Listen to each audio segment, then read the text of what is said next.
శుక్లాంబరధరం విష్ణుం శశివర్ణం చతుర్భుజం ప్రసన్నవదనం ధ్యాయేత్ సర్వవిఘ్నోపశాంతయే. ఓం గం గణపతయే నమః. ఓం శ్రీ గురుభ్యో నమః. ఓం శ్రీ మహాసరస్వత్యై నమో నమః. మా ఆది ఆస్ట్రాలజీని చూస్తున్నటువంటి మీ అందరికీ పేరు పేరున నా హృదయపూర్వక నమస్కారాలు. అంతేకాకుండా విదేశాల్లో కూడా నా ప్రోగ్రామ్స్ చూస్తూ నన్ను ఆస్వాదిస్తూ నాకు ఫోన్ చేస్తున్నటువంటి మీ అందరికీ కూడా, ముఖ్యంగా ఫారిన్ కంట్రీస్లో ఉన్న వారికి, ఆస్ట్రేలియాలో ఉన్న వారికి, చాలా కంట్రీస్ ఉన్నాయి అనుకోండి, ఇవన్నీ వాళ్ళందరికీ కూడా నా పేరున నా హృదయపూర్వక నమస్కారాలు. ఫిబ్రవరి 1 తారీఖు నుంచి 28 ఫిబ్రవరి వరకు కూడా ఈ నెలలు ఎలా ఉండబోతుందో తెలుసుకుందాం. ఫిబ్రవరి నెలలో అంటే 1 తారీఖు నుంచి 28 తారీఖు వరకు ఈ నెల మొత్తం కూడా గ్రహాల యొక్క ప్రభావము, గ్రహాలు ఏ రాశిలో ఉన్నాయో ఇప్పుడు మనం తెలుసుకుందామండి.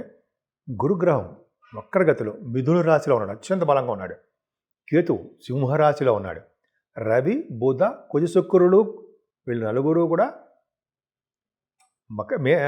జనరల్గా ఏమంటాం మనం, మకర రాశి అంటాం. ఆ మకర రాశిలో ఉన్నాడు. కానీ ఈ 4 గ్రహాలు కూడా మారుతున్నాయండి. అంటే బుధగ్రహము 3వ తారీఖు నుంచి కుంభరాశిలోను, శుక్రుడు 6వ తారీఖు నుంచి కుంభరాశిలోను, రవి 13వ తారీఖు నుంచి కుంభరాశిలోను, కుజుడు 23వ తారీఖు నుంచి కుంభరాశిలో ఉన్నాడు. అంటే రవి, బుధ, కుజ, శుక్ర, రాహువులు పంచగ్రహ కూటమి ప్లస్ కాలసర్పదోషంతో ఏర్పడిపోతుంది.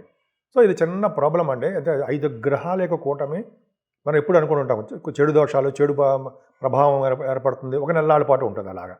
అంటే రవి కూడా మారిపోతాడు కాబట్టి నెక్స్ట్ మంత్, సో అది ప్రాబ్లం ఉండదు ఇంకా. కానీ రాబోయే ఫిబ్రవరి నుంచి మార్చి నెల వరకు కూడా గ్రహాల యొక్క ప్రభావం వలన పంచగ్రహ కూటమి అంటే 5 గ్రహాల ప్రభావము ఒకే రాశిలో ఉండడం వలన చెడు ఫలితాలు ఇస్తారు. అంతేకాకుండా మంచి ఫలితాలు కూడా వివిధ రాశుల వారికి ఉంటుంది. కానీ ఓవరాల్గా చూసుకుంటే ప్రపంచంలో కానీ లేకపోతే మన ఇండియాలో కానీ చూసుకుంటూ ఉంటే మొత్తం వాతావరణంలో మార్పులు సంభవిస్తున్నాయి. అంటే పొలిటికల్ రంగం, రాజకీయ రంగంలో కూడా మార్పులు జరగడము, కొద్ది వాతావరణం కొంచెం ప్రాబ్లమ్స్ ఏర్పడుతూ ఉంటాయి.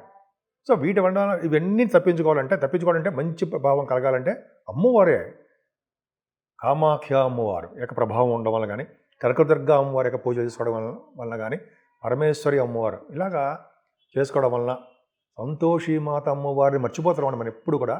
ఆవిడ పూజిస్తేనే సంతోషంగా ఉంటాం మనం.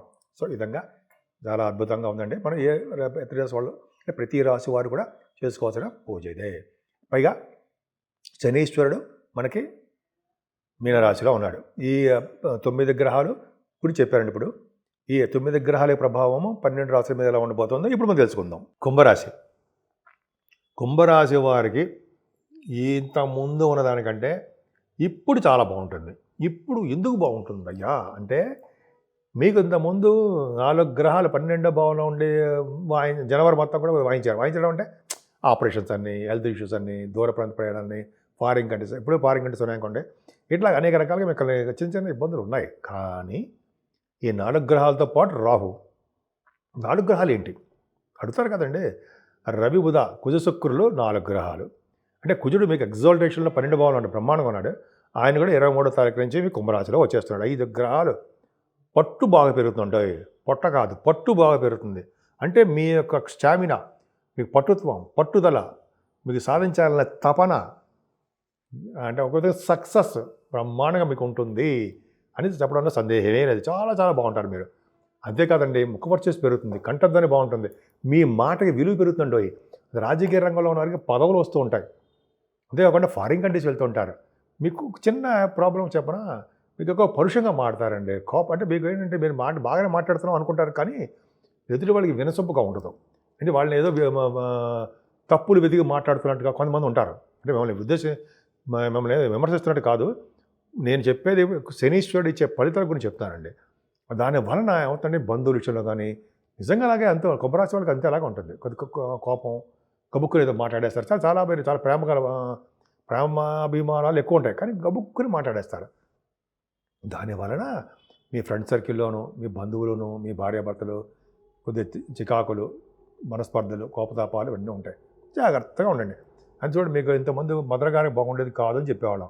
ఇప్పుడు చూడండి, గ్రహాల ప్రభావం వల్ల, కుజులు కూడా మారడం వల్ల తల్లిగారికి బాగుండటము, భూములు కొనుక్కోవడము, ఫారిన్ కంట్రీస్ వెళ్ళడము, అలాగే రైతులకు బ్రహ్మాండంగా ఉండడము చాలా బాగుంటుంది. కొంతమందికి ఏమో భూములతో పాటు వాహనాలు, గృహ సౌఖ్యం ఉంటుంది. ఏదేమైనా గురుబలం ఎంత బాగుంది చూసారా? మీ రాశిని చూస్తున్నాడు గురుడు. ఏంటి మీ కుంభరాశిని చూస్తాడు కాబట్టి మీకు అద్భుతమైన ఫలితాలు ఉంటాయండి. పంచమస్థలం ఉన్నాడు కూడా పుత్ర సంతానం కలుగుతారు. స్టాక్ మార్కెట్లో డబ్బు సంపాదించుకుంటారు. అలాగే సాహిత్య రంగంలో బాగా ఉనికిని చాటుకుంటారు మీరు. ఉనికిని చాటుకుంటారు. అంటే మీ తెలివితేటలు, జ్ఞాపకశక్తి, మీ విశేషమైన ప్రతిభ, ప్రజ్ఞ, పాఠవాలు బ్రహ్మాండంగా ఉంటాయి. అంతేకాకుండా కొంతమందికి పొలిటికల్ రంగంలో వారికి పదవులు రావడము, మాట నేర్పడతనం బాగుండడము, అదృష్టం ఉండడము, అలాగే వివాహ శుభకార్యాలు చేయడము జరుగుతాయి. ఇంతకుముందు కేతు పంచమస్థానం ఉన్నాడు కాబట్టి ప్రాబ్లం ఉండేది. 5 గ్రహాలు సప్తమ స్థానం చూడడం వల్ల కూడా భార్యాభర్తలు అనురాగంగా ఉంటారు. దగ్గర కొన్ని సంబంధాలు కుదురుతాయి. వివాహాది వేడుకలు ఖచ్చితంగా కుదురుతాయి. ఆరోగ్యమే కొద్దిగా జాగ్రత్తగా చూసుకోండి మహానుభావా అని చెప్తున్నా. అలాగే చూసుకోండి, ఆరోగ్యం బాగా చూసుకోండి. శివరాత్రి పూట శివాభిషేకాలు చేసుకుందాం, ఏంటి మనకి ఏ ప్రాబ్లం ఉండదు కదా, బ్రహ్మాండం చేసుకుందాం. అలాగే మీరు చేస్తున్న భాగ్యస్థానం వృద్ధి అవుతూనే ఉంటుంది. ఫారిన్ కంట్రీస్ తిరుగుతారు, ఉన్నతమైన విద్య గురించి విదేశాలు వెళ్తారు, సినిమా షూటింగ్లు చేస్తారు విదేశాల్లో.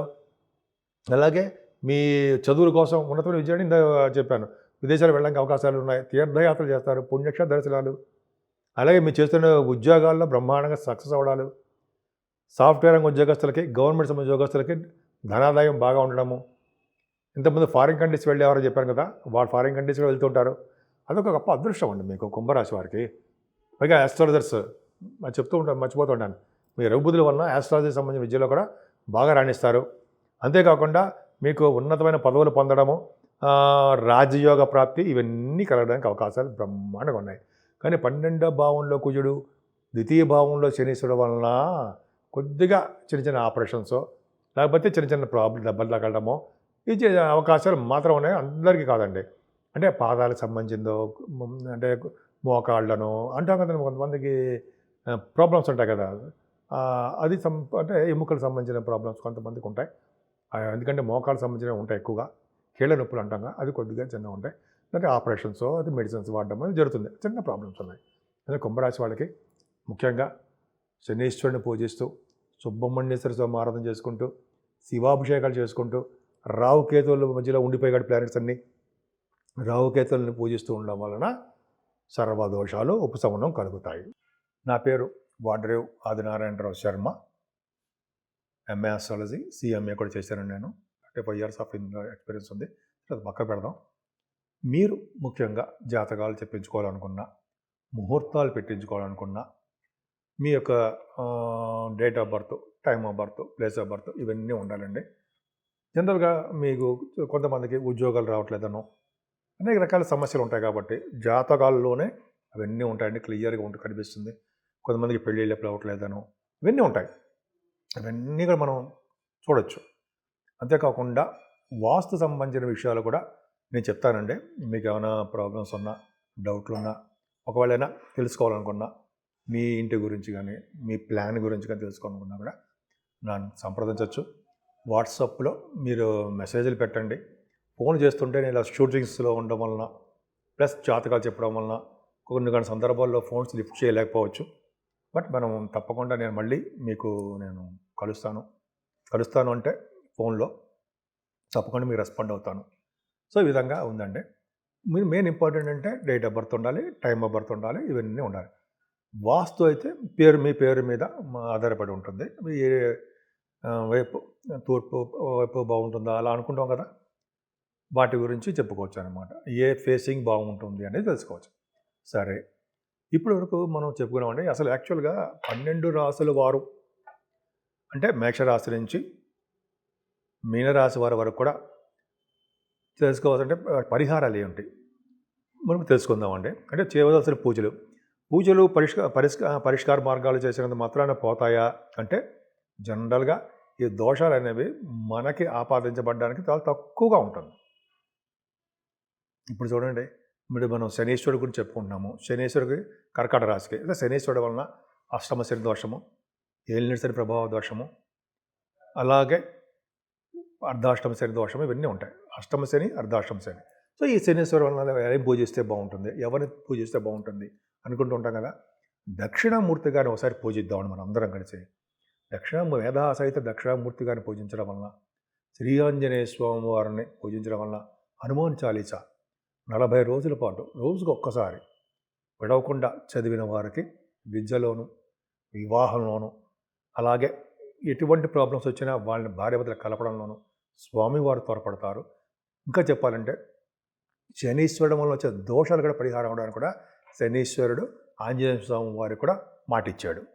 సో దాని ప్రకారం అంటే మాట ఇవ్వడం అంటే మిమ్మల్ని పూజించిన వారికి నేను చరిదోషం అంటాను.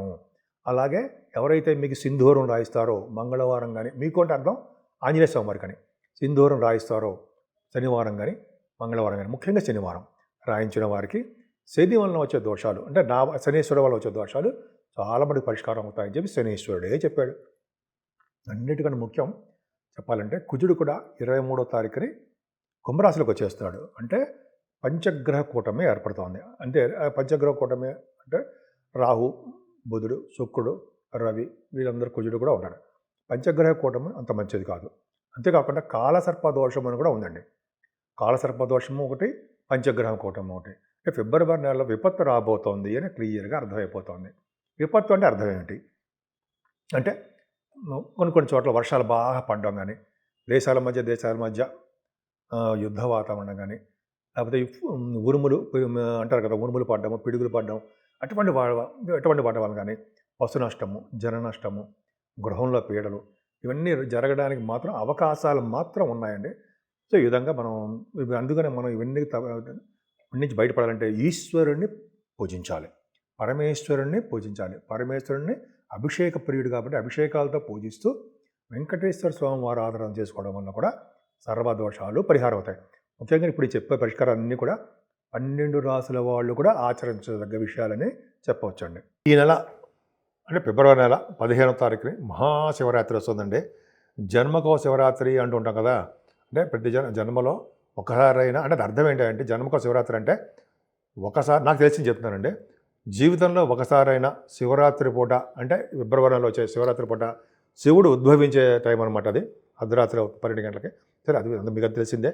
ఆ రోజు కనుక ఎవరైతే ఉపవాసం ఉండి శివుడికి అభిషేకాలు చేయించుకుంటూ శివుడికి మారేడు దళాలతో పూజిస్తూ ఉంటారో, కనీసం ఒకసారి జీవితంలో ఒకసారైనా చేస్తారో వాళ్ళకి శివసన్నిధి కలుగుతుందని శాస్త్రాలు చెప్తున్నాయి. మన పెద్దవాళ్ళు, గురువు గారు కూడా చెప్పారు. సో మీరేం చెప్పరా అంటే ఖచ్చితంగా చెప్పేది అదేనండి. ఎందుకంటే పెద్దవాళ్ళ యొక్క బాట మనం నడుస్తూ ఉంటాం కాబట్టి ఖచ్చితంగా అదే. సరే, అది పక్కా పెడదామండి. ముఖ్యంగా శివరాత్రి పూట చేసే పూజలు అద్భుతమైన ఫలితాలు ఇస్తాయి. అంటే మనం జన్మక శివరాత్రి అంటే కనీసం మనం 12 సంవత్సరాలు ఒకసారైనా ఏ పూజ చేయకపోయినా, దైవ దర్శనం చేసుకోకపోయినా, కనీసం దేవుడి దండం పెట్టుకోకపోయినా సరే, ఒక్క శివరాత్రి పూట అయినా సరే శివుడు మీ చెమ్ముడు నీళ్లు పోయిరా అని పెద్దవారు చెప్తూ ఉంటారు. అందుకనే కొంతమంది చెప్తుంటారు శివుడు మీకు నీళ్ళు విసురుతూ ఉంటారు. సరా, ఆ బాబోయ్ తప్పు అనుకుంటాం. కాదు, శివుడే చెప్తుంటాడు, నువ్వు నీళ్లు విసిరినా, ఒక్క చుక్క పడినా నేను కరుణిస్తాను అని చెప్పి అంటాడు కదా.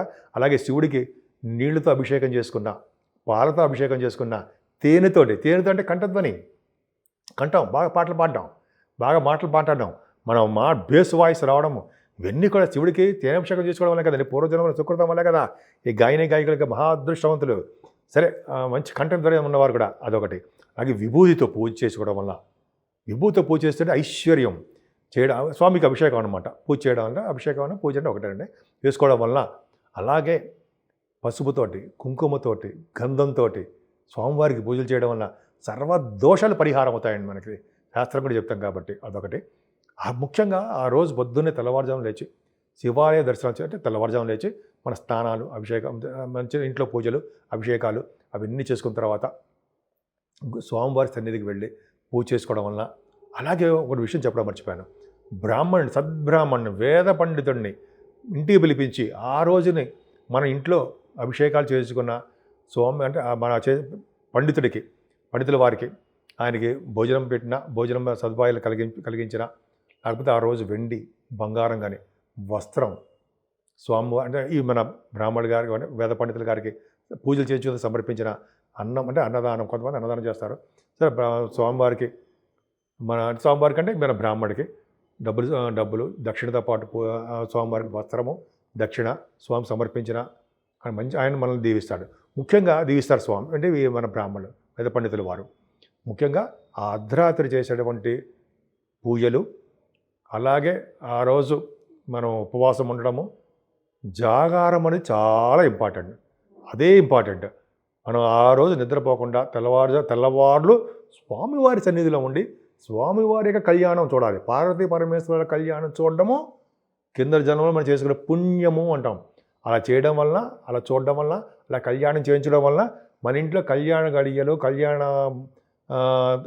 భజన, కళ్యాణం అని చేస్తారు కదా, కళ్యాణం యొక్క సంబంధించిన విషయాలు జరుగుతాయి మనకి.